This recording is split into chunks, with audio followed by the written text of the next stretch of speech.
जय श्री राधे। श्रीमद् भागवत सुधा सागर द्वितीय स्कंद अध्याय 2। कल के अध्याय में हमने ध्यान विधि और भगवान के विराट स्वरूप का वर्णन नामक कथा प्रसंग श्रवण किया। अब आज के अध्याय में भगवान के स्थूल और सूक्ष्म रूपों की धारणा तथा क्रम मुक्ति और सद्यो मुक्ति का वर्णन नामक कथा प्रसंग श्रवण करेंगे। श्री सुखदेव जी कहते हैं, सृष्टि के प्रारंभ में ब्रह्मा जी ने इसी धारणा के द्वारा प्रसन्न हुए भगवान से वह सृष्टि विषयक स्मृति प्राप्त की थी, जो पहले प्रलय काल में विलुप्त हो गई थी। इससे उनकी दृष्टि अमोघ और बुद्धि निश्चयात्मिका हो गई। तब उन्होंने इस जगत को वैसे ही रचा जैसे कि यह प्रलय के पहले था। वेदों की वर्णन शैली ही इस प्रकार की है कि लोगों की बुद्धि स्वर्ग आदि निरर्थक नामों के फेर में फंस जाती है। जीव वहाँ सुख की वासना से स्वप्न सा देखता हुआ भटकने लगता है, किंतु उन मायामय लोकों में कहीं भी उसे सच्चे सुख की प्राप्ति नहीं होती। इसीलिए विद्वान पुरुष को चाहिए कि वह विविध नाम वाले पदार्थों से उतना ही व्यवहार करे जितना प्रयोजनीय हो। अपनी बुद्धि को उसकी निस्सारता के निश्चय से परिपूर्ण रखे और एक क्षण के लिए भी असावधान ना हो। यदि संसार के पदार्थ प्रारब्धवश बिना परिश्रम के यूं ही मिल जाए, तब उनके उपार्जन का परिश्रम व्यर्थ समझकर उनके लिए कोई प्रयत्न ना करें। जब जमीन पर सोने से काम चल सकता है, तब पलंग के लिए प्रयत्न करने से क्या प्रयोजन। जब भुजाएं अपने को भगवान की कृपा से स्वयं ही मिली हुई हैं, तब तकियों की क्या आवश्यकता। जब अंजलि से काम चल सकता है, तब बहुत से बर्तन क्यों बटोरे। वृक्ष की छाल पहनकर या वस्त्रहीन रहकर भी यदि जीवन धारण किया जा सकता है, तो वस्त्रों की क्या आवश्यकता।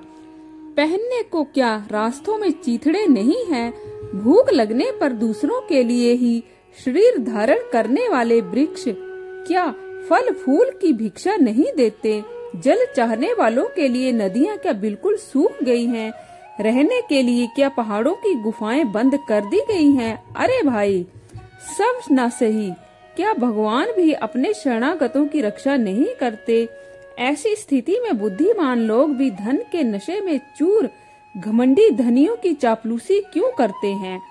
इस प्रकार विरक्त हो जाने पर अपने हृदय में नित्य विराजमान स्वतः सिद्ध आत्म स्वरूप परम प्रियतम परम सत्य जो अनंत भगवान है, बड़े प्रेम और आनंद से दृढ़ निश्चय करके उन्हीं का भजन करें, क्योंकि उनके भजन से जन्म मृत्यु के चक्कर में डालने वाले अज्ञान का नाश हो जाता है। पशुओं की बात तो अलग है, परंतु मनुष्यों में भला ऐसा कौन है जो लोगों को इस संसार रूप बैतरणी नदी में गिरकर अपने कर्म जन्य दुखों को भोगते हुए देखकर भी भगवान का मंगलमय चिंतन नहीं करेगा। इन असत विषय भोगों को या विषय भोगों में ही अपने चित्त को भटकने देगा। कोई साधक अपने शरीर के भीतर हृदय आकाश में विराजमान भगवान के प्रादेश मात्र स्वरूप की धारणा करते हैं। वे ऐसा ध्यान करते हैं कि भगवान की चार भुजाओं में शंख चक्र गदा और पद्म हैं। उनके मुख पर प्रसन्नता झलक रही है। कमल के समान विशाल और कोमल नेत्र हैं। कदम के पुष्प की केसर के समान पीला वस्त्र धारण किए हुए हैं। भुजाओं में श्रेष्ठ रत्नों से जड़े हुए सोने के बाजूबंद शोभायमान हैं। सिर पर बड़ा ही सुंदर मुकुट और कानों में कुंडल हैं, जिनमें जड़े हुए बहुमूल्य रत्न जगमगा रहे हैं। उनके चरण कमल योगेश्वरों के खिले हुए हृदय कमल की कर्णिका पर विराजित हैं। उनके हृदय पर श्री वत्स का चिन्ह एक सुनहरी रेखा है। गले में कौस्तुभ मणि लटक रही है। वक्ष स्थल कभी ना कुम्हलाने वाली बनमाला से गिरा हुआ है। वे कमर में करधनी, अंगुलियों में बहुमूल्य अंगूठी, चरणों में नूपुर और हाथों में कंगन आदि आभूषण धारण किए हुए हैं। उनके बालों की लटें बहुत चिकनी, निर्मल, घुंघराली और नीली हैं। उनका मुख कमल मंद मंद मुस्कान से खिल रहा है। लीला पूर्ण उन्मुक्त हास्य और चितवन से शोभायमान बोहों के द्वारा वे भक्त जनों पर अनंत अनुग्रह की वर्षा कर रहे हैं। जब तक मन इस धारणा के द्वारा स्थिर ना हो जाए, तब तक बार बार इन चिंतन स्वरूप भगवान को देखते रहने की चेष्टा करनी चाहिए। भगवान के चरण कमलों से लेकर उनके मुस्कान युक्त मुख कमल पर्यंत समस्त अंगों की एक एक करके बुद्धि के द्वारा धारणा करनी चाहिए। जैसे जैसे बुद्धि शुद्ध होती जाएगी, वैसे वैसे चित्त स्थिर होता जाएगा। जब एक अंग का ध्यान ठीक ठीक होने लगे, तब उसे छोड़कर दूसरे अंग का ध्यान करना चाहिए। यह विश्वेश्वर भगवान दृश्य नहीं, दृष्टा है। सगुण निर्गुण सब कुछ इन्हीं का स्वरूप है। जब तक इनमें अनन्य प्रेममय भक्ति योग ना हो जाए, तब तक साधक को नित्य नैमित्तिक कर्मों के बाद एकाग्रता से भगवान के उपयुक्त स्थूल रूप का ही चिंतन करना चाहिए। परीक्षित, जब योगी पुरुष इस मनुष्य लोक को छोड़ना चाहे, तब देश और काल में मन को ना लगाएं। सुख पूर्वक स्थिर आसन से बैठकर प्राणों को जीत कर मन से इंद्रियों का संयम करें। उसके बाद अपनी निर्मल बुद्धि से मन को नियमित करके मन के साथ बुद्धि को क्षेत्रज्ञ में और क्षेत्रज्ञ को अंतरात्मा में लीन कर दे। फिर अंतरात्मा को परमात्मा में लीन करके धीर पुरुष उस परम शांति में अवस्था में स्थित हो जाए। फिर उसके लिए कोई कर्तव्य शेष नहीं रहता। इस अवस्था में सत्व गुण भी नहीं है। फिर रजोगुण और तमोगुण की तो बात ही क्या है। अहंकार महतत्व और प्रकृति का भी वहाँ अस्तित्व नहीं है। उस स्थिति में देवताओं के नियामक काल की भी दाल नहीं गलती। तब देवता और उनके अधीन रहने वाले प्राणी तो रह ही कैसे सकते हैं। योगी लोग ये नहीं इस प्रकार परमात्मा से भिन्न पदार्थों का त्याग करना चाहते हैं और शरीर तथा उसके संबंधी पदार्थों में आत्म बुद्धि का त्याग करके हृदय के द्वारा पद पद पर भगवान के जिस परम पूज्य स्वरूप का आलिंगन करते हुए अनन्य प्रेम से परिपूर्ण रहते हैं, वही भगवान विष्णु का परम पद है। इस विषय में समस्त शास्त्रों की सहमति है। ज्ञान दृष्टि के बल से ही जिनके चित्त की वासना नष्ट हो गई है, उस ब्रह्मनिष्ठ योगी को इस प्रकार अपने शरीर का त्याग करना चाहिए। पहले एड़ी से अपनी गुदा को दबाकर स्थिर हो जाए, तब बिना गड़बड़ाहट के प्राण वायु को षट चक्र भेदन की रीति से ऊपर ले जाए।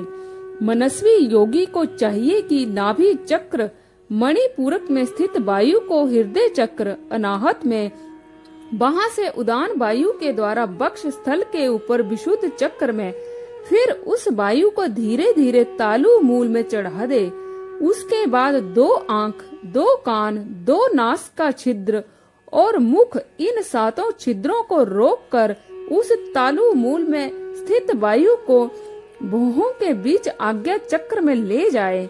यदि किसी लोक में जाने की इच्छा न हो, तो आधी घड़ी तक उस वायु को वहीं रोक कर स्थिर लक्ष्य के साथ उस सहसार में ले जाकर परमात्मा में स्थिर हो जाए। इसके बाद ब्रह्मरंध्र का भेदन करके शरीर इंद्र आदि को छोड़ दे।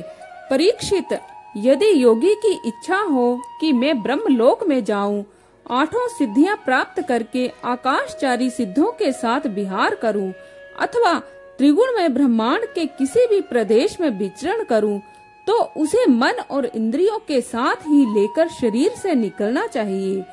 योगियों का शरीर वायु की भांति सूक्ष्म होता है। उपासना, तपस्या, योग और ज्ञान का सेवन करने वाले योगियों को त्रिलोकी के बाहर और भीतर सर्वत्र स्वच्छंद रूप से विचरण करने का अधिकार होता है। केवल कर्मों के द्वारा इस प्रकार बेरोक टोक विचरण नहीं हो सकता। परीक्षित, योगी ज्योतिर्मय मार्ग सुषुम्ना के द्वारा जब ब्रह्मलोक के लिए प्रस्थान करता है, तब पहले वह आकाश मार्ग से अग्नि लोक में जाता है। वहाँ उसके बचे खुचे मल भी जल जाते हैं। इसके बाद वह वहाँ से ऊपर भगवान श्री हरि शिशुमार नामक ज्योतिर्मय चक्र पर पहुंचता है। भगवान विष्णु का यह शिशुमार चक्र विश्व ब्रह्मांड के भ्रमण का केंद्र है। उसका अतिक्रमण करके अत्यंत सूक्ष्म एवं निर्मल शरीर से वह अकेला ही महलोक में जाता है। वह लोक ब्रह्म बेताओं के द्वारा भी बंदित है और उसमें कल्प पर्यंत जीवित रहने वाले देवता विहार करते हैं। फिर जब प्रलय का समय आता है तब नीचे के लोकों को शेष के मुख से निकली हुई आग के द्वारा भस्म होते देख वह ब्रह्मलोक में चला जाता है। जिस ब्रह्मलोक में बड़े बड़े सिद्धेश्वर विमानों पर निवास करते हैं, उस ब्रह्मलोक की आयु ब्रह्मा की आयु के समान ही 2 प्रार्थ की है। वहाँ न शोक है, न दुख, न बुढ़ापा, न मृत्यु। फिर वहाँ किसी प्रकार का उद्वेग या भय तो हो ही कैसे सकता है। वहाँ यदि दुख है तो केवल एक बात का, बस यही कि इस परम पद को न जानने वाले लोगों के जन्म मृत्यु में अत्यंत घोर संकटों को देखकर दयावश वहाँ के लोगों के मन में बड़ी व्यथा होती है। सत्य लोक में पहुँचने के बाद वह योगी निर्भय होकर अपने सूक्ष्म शरीर को पृथ्वी से मिला देता है और फिर उतावली न करते हुए 7 आवरणों का भेदन करता है। पृथ्वी रूप से जल को और जल रूप से अग्नि में आवरणों को प्राप्त होकर वह ज्योतिर्मय रूप से वायु रूप आवरण में आ जाता है और वहां से समय पर ब्रह्मा की अनंतता का बोध कराने वाले आकाश रूप आवरण को प्राप्त करता है। इस प्रकार स्थूल आवरणों को पार करते समय उसकी इंद्रियां भी अपने सूक्ष्म अधिष्ठान में लीन हो जाती हैं।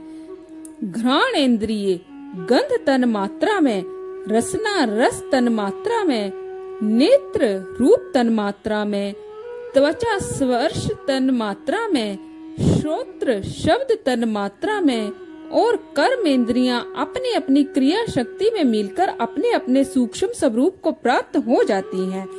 इस प्रकार योगी पंचभूतों के स्थूल सूक्ष्म आवरणों को पार करके अहंकार में प्रवेश करता है।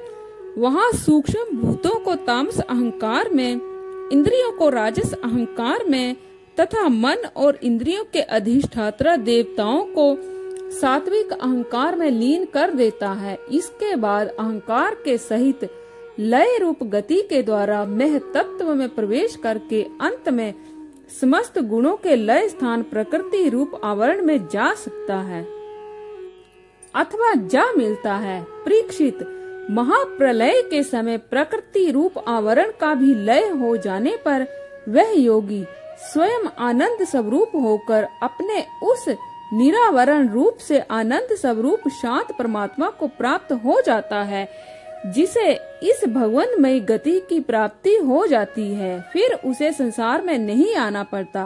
परीक्षित, तुमने जो पूछा था उसके उत्तर में मैंने वेदोक्त द्विध सनातन मार्ग, सद्योन्मुक्ति और क्रम मुक्ति का तुमसे वर्णन किया। पहले ब्रह्मा जी ने भगवान वासुदेव की आराधना करके उनसे प्रश्न जब किया, तब उन्होंने उत्तर में इन्हीं दोनों मार्गों की बात ब्रह्मा जी से कही थी। संसार चक्र में पड़े हुए मनुष्य के लिए जिस साधन के द्वारा उसे भगवान श्री कृष्ण की अनन्य प्रेममयी भक्ति प्राप्त हो जाए, उसके अतिरिक्त और कोई भी कल्याणकारी मार्ग नहीं है। भगवान ब्रह्मा ने एकाग्र चित्त से सारे वेदों का 3 बार अनुशीलन करके अपनी बुद्धि से यही निश्चय किया कि जिससे सर्वात्मा भगवान श्री कृष्ण के प्रति अनन्य प्रेम प्राप्त हो, वही सर्वश्रेष्ठ धर्म है।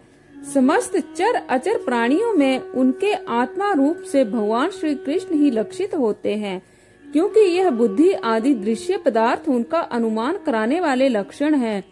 वे इन सबके साक्षी एकमात्र दृष्टा हैं। परीक्षित, इसीलिए मनुष्यों को चाहिए कि सब समय और सभी स्थितियों में अपनी संपूर्ण शक्ति से भगवान श्री हरि का ही श्रवण, कीर्तन और स्मरण करें।